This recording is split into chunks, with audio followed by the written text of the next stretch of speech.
Sperma adalah sel yang bertugas membawa informasi genetis laki-laki ke sel telur dalam tubuh wanita. Bila diamati lebih dekat, sperma terlihat persis seperti sebuah mesin yang khusus didesain untuk mengangkut muatan ini. Bagian depan sperma tertutup oleh pelindung.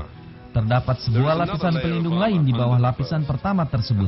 Dan di bawah lapisan kedua ini terdapat kargo muatan yang dibawa oleh sperma tersebut. Dalam muatan ini terdapat 23 kromosom yang dimiliki oleh lelaki tersebut.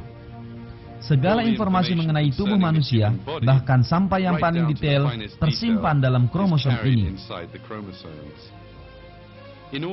Agar seorang anak manusia terbentuk, 23 kromosom dalam sperma harus bersatu dengan 23 kromosom dalam sel telur ibu. Dengan cara demikian, bahan dasar pertama manusia berupa 46 kromosom akan terbentuk.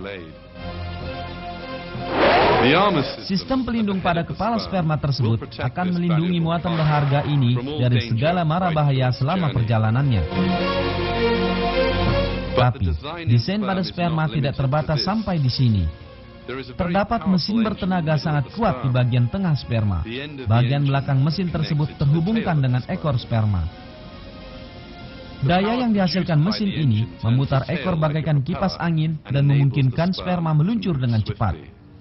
Karena terdapat mesin di bagian tengah, ia membutuhkan bahan bakar yang memungkinkannya bekerja.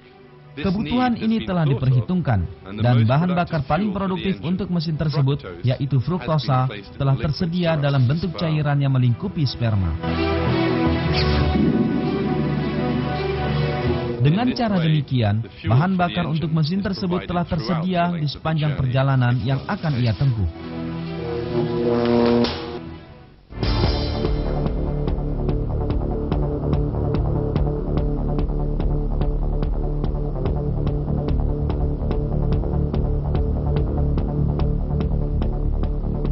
Dengan desain yang sempurna ini, sang sperma bergerak cepat dan langsung mengarah ke sel telur.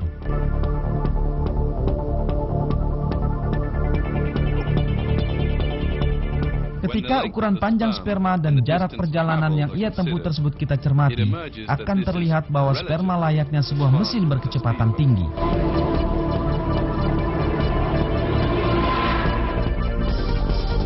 Pembuatan mesin-mesin ajaib ini dilakukan dengan cara yang sangat ahli. Di dalam tiap testis, yang merupakan pusat produksi sperma, terdapat tabung mikroskopis dengan panjang total mencapai 500 meter.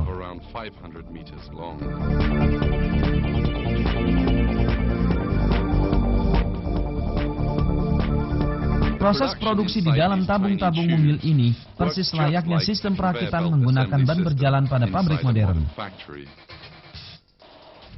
Bagian pelindung, mesin, dan ekor sperma dipasangi satu persatu secara bergantian. Yang muncul sebagai hasilnya adalah sebuah keajaiban teknik yang luar biasa.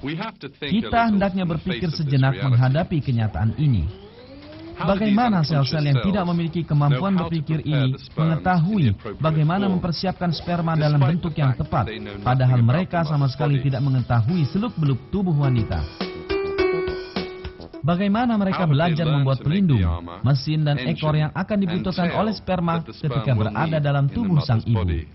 Dengan kecerdasan apa mereka dapat merakit komponen-komponen ini dalam urutan yang benar? Bagaimana mereka tahu bahwa sperma akan membutuhkan fruktosa? Bagaimana mereka belajar membuat sebuah mesin yang bergerak dengan bahan bakar fruktosa? Hanya ada satu jawaban atas semua pertanyaan ini. Sperma dan air mani yang mereka tempati diciptakan secara khusus oleh Allah demi kelestarian umat manusia. Profesor Sefat Babuna, mantan dekan Fakultas Kedokteran, Ginekologi dan Kebidanan Universitas Istanbul, menjelaskan desain khusus pada sperma ini sebagai berikut. Sel-sel sperma dibuat dalam tubuh sang ayah, tapi fungsi sperma ini dilakukan dalam tubuh sang ibu. Dan semenjak dunia ini dimulai, dengan kata lain dalam sejarah umat manusia, tidak ada sperma yang berkesempatan kembali pulang ke tubuh sang ayah setelah melaksanakan tugasnya dalam tubuh sang ibu, dan kemudian berkata pada sel-sel yang telah membuatnya tentang apa yang telah mereka lakukan, kesulitan apa yang mereka hadapi, atau apa tugas mereka. Jadi kalau begitu, bagaimana sel sperma memiliki struktur yang sangat berbeda dengan semua ribuan macam sel yang ada dalam tubuh? Bagaimana sel sperma mengetahui bahwa ia akan mengangkut muatan genetis yang ia ambil dari tubuh sang ayah ke tubuh lain yang kemudian akan menjadikannya hidup, sehingga bagian kepala, yakni bagian depannya, harus memiliki pelindung? Bagaimana sel sperma mengetahui bahwa ia akan menembus membran sel sehingga ia juga membawa sejumlah senjata kimia yang dipasang di balik pelindungnya? Jadi, Anda tahu bahwa adalah mustahil semua struktur pada sel ini. Tugas yang ia lakukan, berbagai peristiwa yang ia alami adalah sebuah kebetulan. Ia mengerjakannya dengan kebetulan, atau bahkan ia secara sadar mengerjakan semua ini berulang-ulang. Ini adalah bukti paling jelas bagaimana Allah Sang Pencipta telah memberinya tugas ini, dan bagaimana ia melakukannya dengan cara yang paling sempurna. Perancangan menakjubkan dalam desain sperma itu sendiri adalah sebuah keajaiban penciptaan. Sebenarnya Allah telah memberikan perhatian khusus pada penciptaan air mani, tempat sperma itu berada dalam Al-Quran.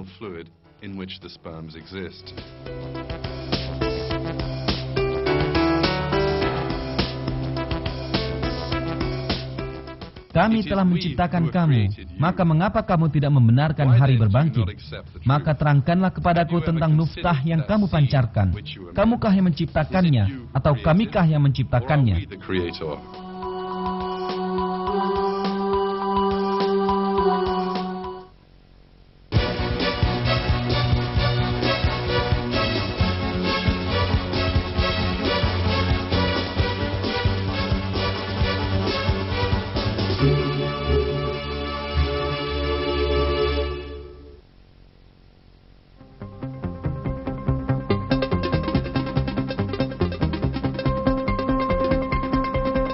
Sekitar 250 juta sperma pada satu waktu dikirimkan ke rahim sang ibu. Angka ini sengaja dibuat tinggi, sebab segera setelah sperma-sperma itu memasuki tubuh sang ibu, mereka mendapati diri mereka berhadapan dengan bahaya mematikan. Terdapat campuran pekat asam di dalam organ reproduksi sang ibu yang menghalangi pertumbuhan bakteri. Campuran asam ini juga mematikan bagi sperma.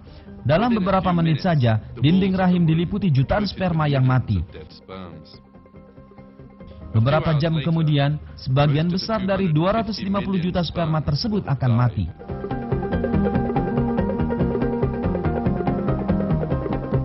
Senyawa asam ini, yang sangat penting bagi kesehatan sang ibu, sungguh sangat ampuh sehingga dengan mudah mampu membunuh semua sperma yang memasuki rahim.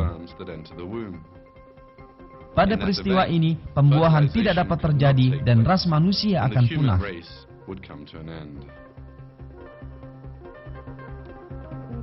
Akan tetapi Allah yang menciptakan sperma juga menciptakan pencegahan melawan bahaya yang akan ditemui sperma dalam rahim sang ibu.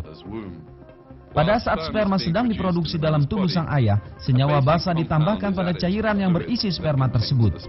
Senyawa ini menurunkan pengaruh asam dalam rahim sang ibu. Oleh sebab itu, sejumlah sperma lolos memasuki rahim sang ibu dan berhasil mencapai pintu masuk ke tuba falopi. Jika Anda perhatikan, semua sperma tersebut bersama-sama pergi menuju arah yang sama. Tapi, bagaimana mereka dapat menemukan arah yang tepat ini? Bagaimana mereka mengetahui letak sel telur yang tidak lebih besar daripada setitik debu? Sperma mampu menemukan jalan ke arah telur akibat adanya satu sistem lain yang tercipta sempurna yang ikut berperan. Sang telur melepaskan zat kimia untuk menarik perhatian sperma, yang berada sekitar 15 cm darinya ke arah telur tersebut. Sperma ini bergerak lurus ke arah telur setelah menangkap signal kimia tersebut.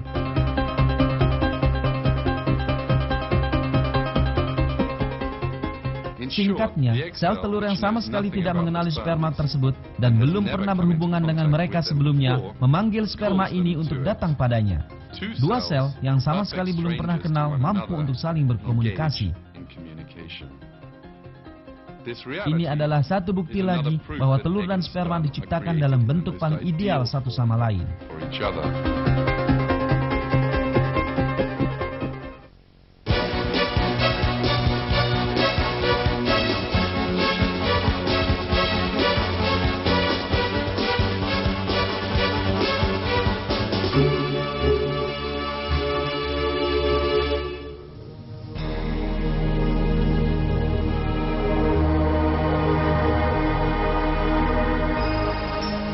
Akhirnya, sekitar 100 sperma berhasil mencapai telur.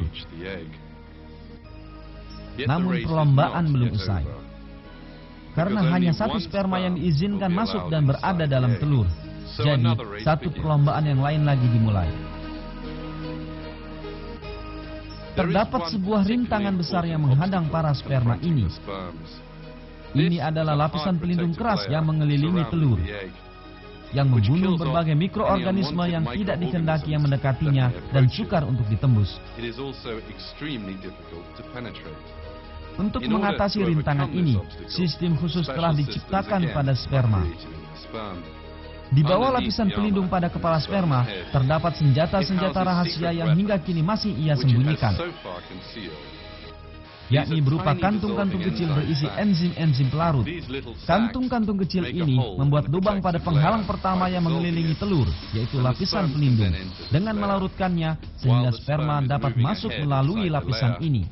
Ketika sperma sedang bergerak maju di dalam lapisan ini, pelindung kepala sperma akhirnya menjadi usang dan setelah itu hancur. Hancurnya pelindung tersebut adalah bagian dari perencanaan yang berfungsi dengan sempurna. Sebab melalui peristiwa ini, kantung enzim kedua dalam sperma kini tersingkap.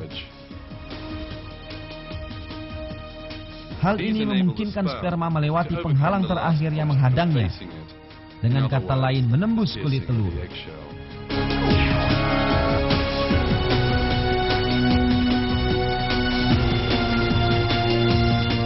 Anda kini sedang melihat gambar yang diambil dengan mikroskop elektron. Sperma memiliki pelindung berwarna merah. Pelindung ini melebur dan sperma memasuki telur melalui kulitnya.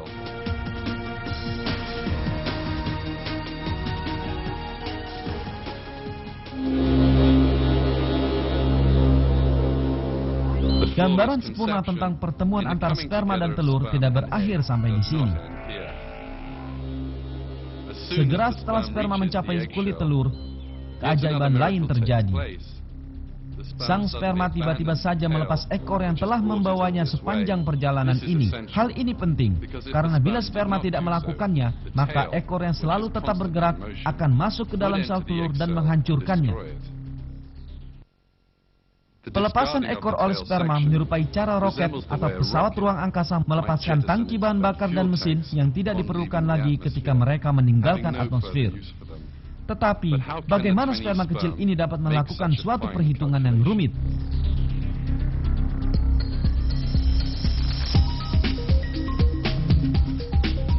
Agar sperma mampu melakukan perhitungan ini, ia harus tahu bahwa ia telah sampai pada akhir perjalanannya dan oleh karenanya tidak lagi memerlukan ekornya. Akan tetapi sperma adalah mesin biologis yang tidak mampu berpikir, yang tidak memiliki kecerdasan dan tidak dapat merasakan keadaan sekelilingnya. Allah yang menciptakan sperma telah melengkapinya dengan suatu sistem yang memungkinkan ekor untuk lepas pada saat yang tepat.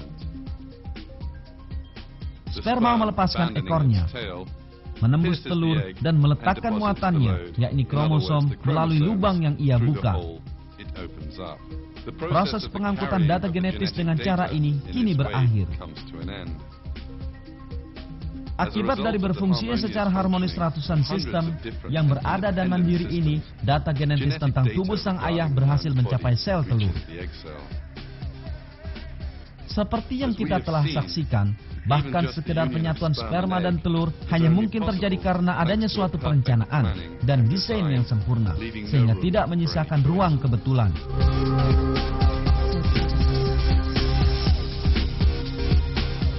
Sekalipun orang-orang tidak menyadari hal ini, Kecerdasan dan perencanaan yang terlihat di setiap bagian dari peristiwa ini adalah bukti jelas yang menunjukkan bahwa manusia diciptakan oleh Allah.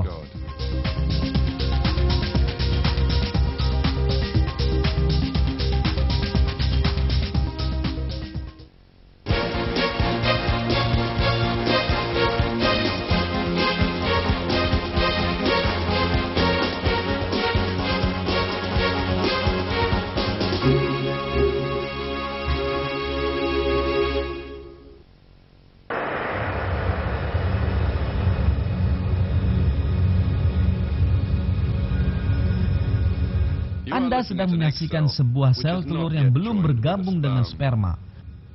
Data genetis sperma dan telur terletak bersebelahan. Tetapi satu di antara berbagai keajaiban terbesar di dunia sebentar lagi akan terjadi. Dua set informasi genetis sebentar lagi akan berpadu satu sama lain untuk membentuk manusia yang benar-benar baru. Dan penggabungan telah terjadi. Mungkin sulit untuk dipercaya, tapi dalam sel ini terdapat semua informasi mengenai manusia yang belum lahir. Mata bayi yang belum lahir, corak dan warna rambut, bentuk wajah dan semua ciri fisiknya yang lain disimpan di sini.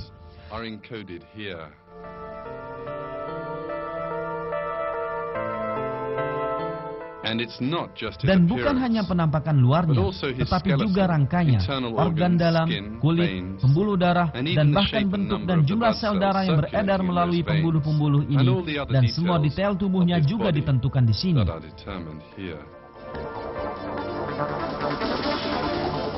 Segala sesuatunya ditentukan dan ditulis dalam sel ini, dari ciri-ciri pada usia 7 tahun hingga ciri-cirinya pada usia 70 tahun.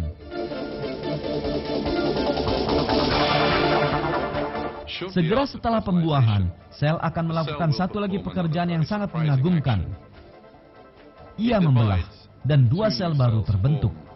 Lalu sel-sel ini membelah lagi dan menjadi 4 sel. Pembentukan seorang manusia baru telah dimulai. Tetapi, mengapa sel memutuskan untuk membelah? Mengapa ia bertugas membentuk manusia baru? Siapakah yang memberi sel tersebut pengetahuan untuk membentuk seorang manusia baru? Pertanyaan ini menghantarkan kita pada keberadaan Allah, pemilik ilmu dan kekuasaan tanpa batas, yang menciptakan kita, dunia ini, manusia yang ada di dunia, sel-sel dalam tubuh manusia, dan di seluruh alam semesta.